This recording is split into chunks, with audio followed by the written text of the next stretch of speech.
All right, the family just told me the overhead DVD player is not working in our Chrysler Pacifica. So let's see if we can rectify that situation right now.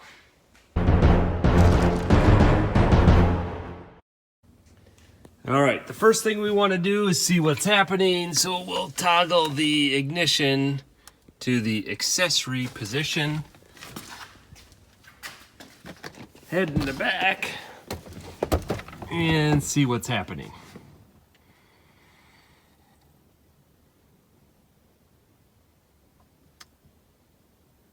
Okay, the DVD player seems to be working. I think the issue is the radio itself is not working. So to be a sound problem, and the radio is completely off. So I know she's tried restarting quite a few times. My wife, I'll cycle the ignition on and off, and the screen is completely blank. So for some reason, the infotainment system is off. Let's try to fix this. All right, the first thing I'm gonna do is take a look under the hood. And these vehicles, all of this type of electrical components run through the computer systems. So this is probably the body control module that controls the infotainment, the sound, all that good stuff. So I'm gonna try first, disconnect the battery, leave the power off for a while. That will reset that body control module and see if we're back working again. Okay, here we are under the hood. Our battery is located right here, and we don't have to disconnect both terminals. All we have to disconnect is the negative terminal. That will take power off of everything, and it's the safest one to disconnect because we don't have to worry about it contacting other metal. So what we're going to need here is a 10 millimeter wrench. We just loosen up this nut here that clamps that terminal in place. Set it off to the side there, and we'll wait maybe 30 seconds. All right, it's been over a minute. We'll reconnect here. You know, one thing to check out while you have this off, make sure the terminal and the battery terminal and our cable there are clean. In my scenario here, everything is nice and clean. I replaced this battery a few months ago, and everything looks still in tip-top condition.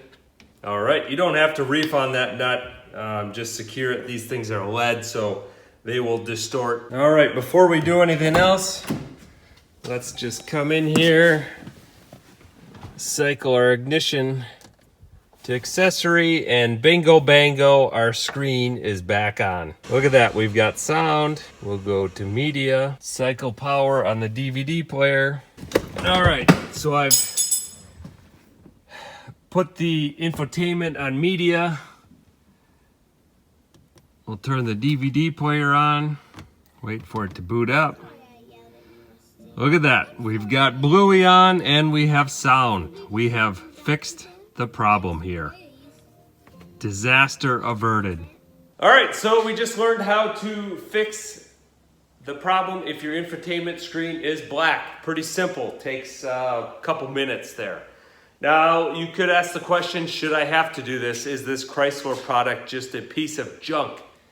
Well, we have to realize in these modern vehicles, it's very in the news right now that all these chip shortages are preventing manufacturers from delivering vehicles. And that is because pretty much everything in this vehicle, especially electrical, is controlled by some computer. Now, just like our phones, our smartwatches, laptops, we know computers occasionally need to be rebooted. And that is a scenario where we had here. We just take power off it for a minute or so, let that body control module reset.